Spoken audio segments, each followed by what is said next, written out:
Materi kuliah Hukum Pidana Ekonomi. Topik ke-22 dari 75 topik. Pengaturan tindak pidana pasar modal di Indonesia, bagian kedua. Ketentuan pidana ditemukan dalam pasal 103 sampai dengan pasal 110 Undang-Undang Pasar Modal sebagai berikut. 1. Pasal 103, kegiatan pasar modal tanpa izin.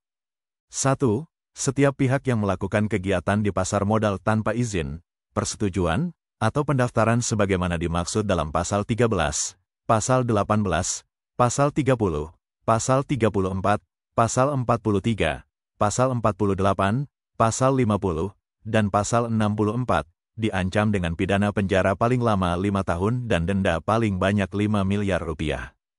2. Setiap pihak yang melakukan kegiatan tanpa memperoleh izin sebagaimana dimaksud dalam pasal 32 diancam dengan pidana kurungan paling lama 1 tahun dan denda paling banyak 1 miliar rupiah.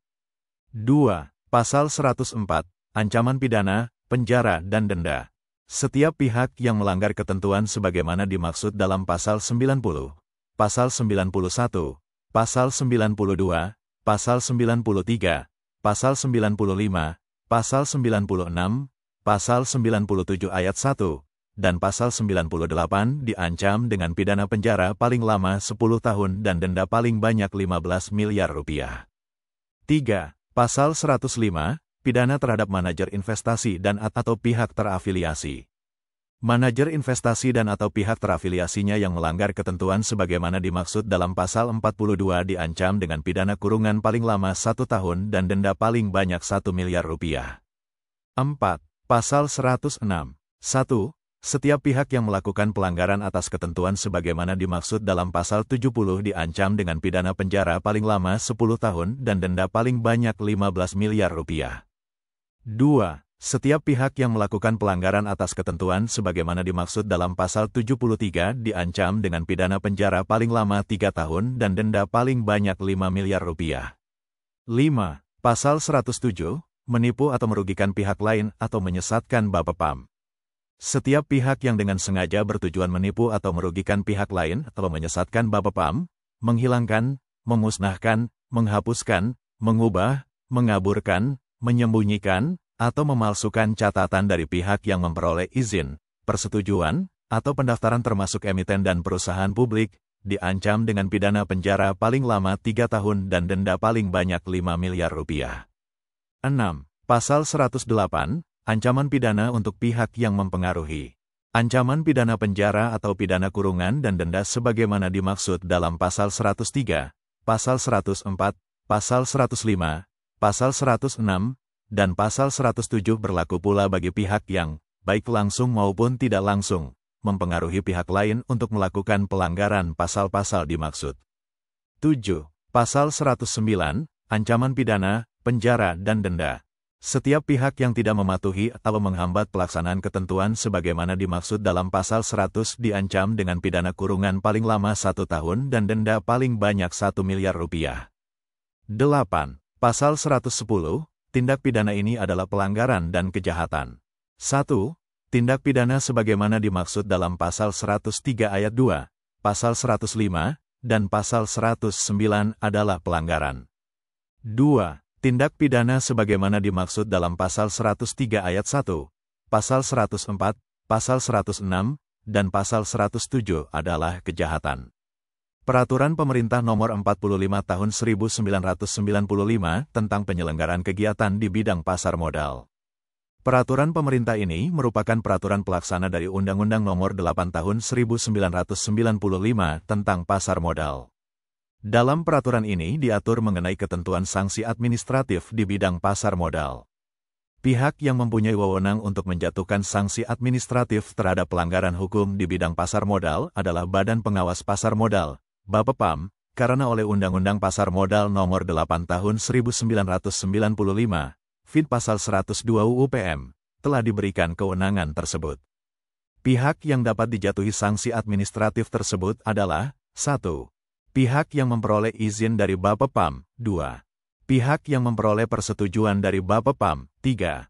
Pihak yang melakukan pendaftaran kepada Bapepam.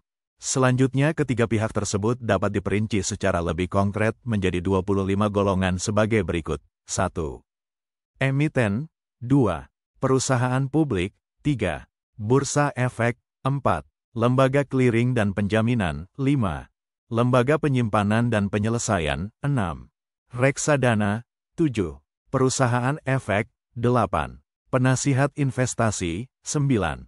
Wakil penjamin emisi efek. 10. Wakil perantara pedagang efek. 11. Wakil manajer investasi. 12. Biro administrasi efek. 13. Kustodian. 14. Wali amanat. 15. Notaris. 16. Konsultan hukum. 17. Akuntan publik. 18. Penilai. 19. Pihak-pihak lain yang memperoleh izin, persetujuan, pendaftaran dari Bapepam. 20. Direktur dari perusahaan publik. 21. Komisaris perusahaan publik. 22. Pemegang minimal 5% saham perusahaan publik. 23. Direktur dari emiten. 24. Pemegang minimal 5% saham dari emiten. Sementara itu, sanksi administratif yang dapat dijatuhkan oleh Bapepam adalah sebagai berikut. 1. Peringatan tertulis. 2. Denda pembayaran sejumlah uang tertentu, bukan denda pidana. 3. Pembatasan kegiatan usaha. 4. Pembekuan kegiatan usaha. 5. Pencabutan izin usaha. 6. Pembatalan persetujuan. 7. Pembatalan pendaftaran. Selanjutnya, Peraturan Pemerintah Nomor 45 Tahun 1995 tersebut lewat Pasal 63 Junto Pasal 64 UU PM memperinci tentang hukuman denda administrasi, yaitu terdiri dari 4 kategori sebagai berikut. A. Denda Rp500.000 per hari dengan maksimum Rp500 juta. B. Denda Rp100.000 per hari dengan maksimum Rp100 juta. C. Denda maksimum Rp500 juta. D. Denda maksimum Rp100 juta. Tentang masing-masing sanksi pidana, sanksi perdata dan sanksi administratif berlaku prinsip hukum yang umum dipraktekkan, yaitu ketiga jenis sanksi tersebut dapat, tetapi bukan harus, berlaku secara kumulatif sekaligus. Itulah topik ke-22 materi kuliah Hukum Pidana Ekonomi, yang disajikan di channel ini untuk membantu para mahasiswa maupun masyarakat awam yang ingin menambah wawasan. Tutorial ini dituturkan dan disubtitelkan agar dapat dibaca sambil didengarkan, atau didengarkan sambil dibaca. Subscribe dan like, agar Anda mendapatkan update tutorial lainnya. Bagikan juga link video ini, agar teman lain juga mendapatkan tutorial.